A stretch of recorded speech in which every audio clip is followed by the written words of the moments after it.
ಸ್ವಾಭಿಮಾನಿಗಳಾಗಿ ಬದುಕ್ತಕ್ಕಂಥದ್ದು ದುರಹಂಕಾರ ಅಲ್ಲ. ಕೆಲವರಿಗೆ ನನ್ನನ್ನ ನೋಡಿದಾಗ ಸಿದ್ದರಾಮಯ್ಯಗೆ ದುರಹಂಕಾರ ಅಂತಾರೆ. ನಾನು ಸ್ವಾಭಿಮಾನಿ ಅಷ್ಟೇ. ಕೆಲವರು ಸಿದ್ದರಾಮಯ್ಯಗೆ ಬಹಳ ದುರಹಂಕಾರ ಅಂತಾರೆ. ಆದರೆ ನೀವು ಎಲ್ಲರೂ ಕೂಡ ದುರಹಂಕಾರಿಗಳು ಅಂತಂದ್ರೂ ಪರವಾಗಿಲ್ಲ, ಆದರೆ ಸ್ವಾಭಿಮಾನಿಗಳಾಗಿ ಅಂತಕ್ಕಂಥ ಮನವಿಯನ್ನು ಮಾಡಲಿಕ್ಕೆ ದುರಹಂಕಾರಿಗಳು ಅಂತ ಕರೆದ್ರು ಕರ್ಕೊಳ್ಳಿ. ಈಗ ನಾನೇನು ಕೇರ್ ಮಾಡಲ್ಲ ಅವರು. ಈಗ ದುರಹಂಕಾರಿಗಳು ಅಂತ ಕರ್ಕೊಂಡ್ರೆ ನಾನು ಅವ್ರಿಗೆ ಯಾರು ಸೊಪ್ಪಾಕಲ್ಲ. ಕರ್ಕೊತಾರೆ, ಕರ್ಕೊಳ್ಳಿ. ಪ್ರಜಾಪ್ರಭುತ್ವದಲ್ಲಿ ಅವ್ರಿಗೆ ಅವಕಾಶ ಇದೆ, ಅವ್ರಿಗೆ ಹೇಳಲಿಕ್ಕೆ ಅವಕಾಶ ಹತ್ತಿರ ಇದೆ, ಮಾಡ್ಕೊಳ್ಳಿ. ನಾನು ವಿರೋಧ ಮಾಡಿದ್ರೆ ಮಾಡ್ಕೊಳ್ಳಿ. I don't care. ಆದರೆ ಯಾರೇ ಟೀಕೆ ಟಿಪ್ಪಣಿಗಳು ಮಾಡಿದ್ರು ಕೂಡ ರೀಸನಬಲ್ ಆಗಿದೆ ಅಲ್ವಾ? ಟೀಕೆ ಮಾಡಲಿ, ವಿರೋಧ ಮಾಡಲಿ, ಅದು ರೀಸನಬಲ್ ಆಗಿರ್ಬೇಕು, ಕನ್ಸ್ಟ್ರಕ್ಟಿವ್ ಆಗಿರ್ಬೇಕು. ಅದೇನೇ ಇರಲಿ, ನಾನು ಅದ್ರ ಬಗ್ಗೆ ಹೆಚ್ಚು ಮಾತಾಡಕ್ ಹೋಗಲ್ಲ. ಇವತ್ತು ಒಳ್ಳೆ ಶಾಖಾ ಮಠ ನಿರ್ಮಾಣ ಆಗಿದೆ ಬೆಂಗಳೂರಿನಲ್ಲಿ. ಒಂದು ಸ್ವಲ್ಪ ಏನಪ್ಪ ಅಂದ್ರೆ ಬೆಂಗಳೂರಿಂದ ದೂರ ಅನ್ನೋದು ಬಿಟ್ರೆ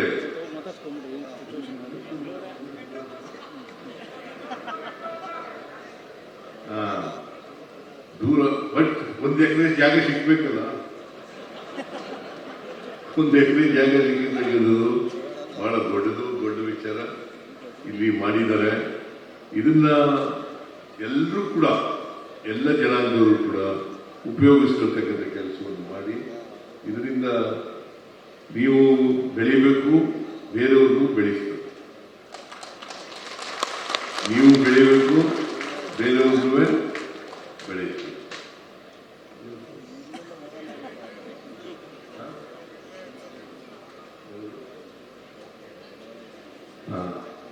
ನೀನು ಏನೇನೋ ಹೇಳ್ತೀಯ ನನಗೆ.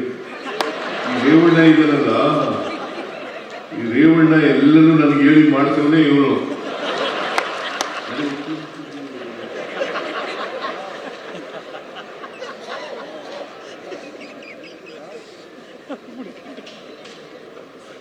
ಅದರಿಂದ ನಾನು ಬಹಳ ಜನ ನನ್ನನ್ನು ಪ್ರಶ್ನೆ ಮಾಡ್ತಾರೆ, ಸಿದ್ದರಾಮಯ್ಯ ಏನ್ ಮಾಡಿದ್ರು ಜಾತಿಗೆ ಅಂತ ಪ್ರಶ್ನೆ ಮಾಡ್ತಾರೆ ಕೆಲವರು ಅಲ್ವಾ? ಬಹಳ ಸಂತೋಷ. ಯಾವಾಗಲೂ ಕೂಡ ಹಂಗೆ ಒಪ್ಕೊಳ್ಳೋದಕ್ಕಿಂತ ಪ್ರಶ್ನೆ ಮಾಡಿ ಒಪ್ಕೊಳ್ಳೋದು ಬಹಳ ಒಳ್ಳೆಯದು.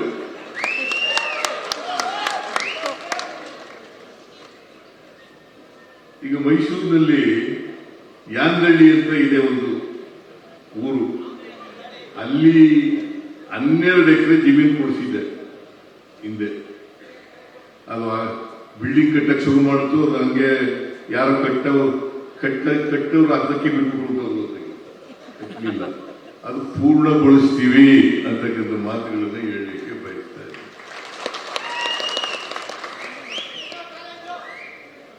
ಇಲ್ಲಿ ಬೆಂಗಳೂರಿನಲ್ಲಿ ಬನಶಂಕರಿ ಇದೆಯಲ್ಲ,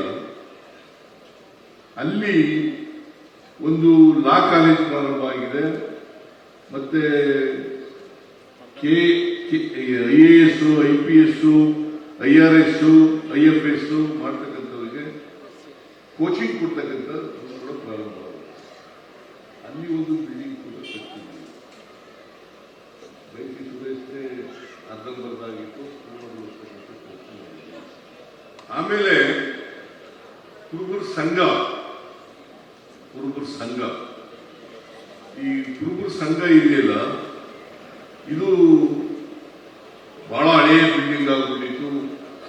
ಸರಿಯಾಗಿ ಇಲ್ಲಿ ಅದು ಶಿಥಿಲ ಆಗ್ತಕ್ಕಂಥ ಪರಿಸ್ಥಿತಿ ಬಂದಿತ್ತು.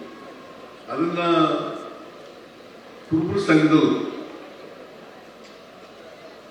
ಪ್ರದೇಶ ಕುರುಬರ ಸಂಘದವರು ಹೊಸ ಬಿಲ್ಡಿಂಗ್ ಮಾಡಬೇಕು ಅಂತ ಹೇಳಿದ್ರು. ಆಮೇಲೆ ಅದಕ್ಕೆ ಸುಮಾರು 34 ಕೋಟಿ ರೂಪಾಯಿಗಳಲ್ಲಿ ಈಗ ಡಿಮಾಲಿಷ್ ಮಾಡಿದ್ದೀವಿ. ಪ್ಲಾನ್ ಸ್ಯಾಂಕ್ಷನ್ ಆದ್ಮೇಲೆ ಹೊಸ ಬಿಲ್ಡಿಂಗ್ ಅನ್ನ ಕಟ್ತಕ್ಕಂಥ ಕೆಲಸವನ್ನ ಮಾಡ್ತೇವೆ.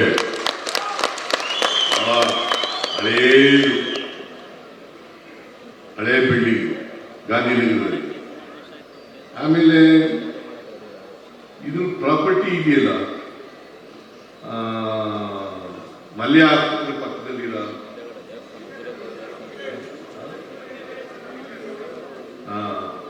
ಆಸ್ತಿ, ಅದು ಹೊರಡೊಯ್ದಿದ್ದು ಬೇಲಿ ಹಾಕೊಂಡಿದ್ರು ಬೇರೆಯವರು.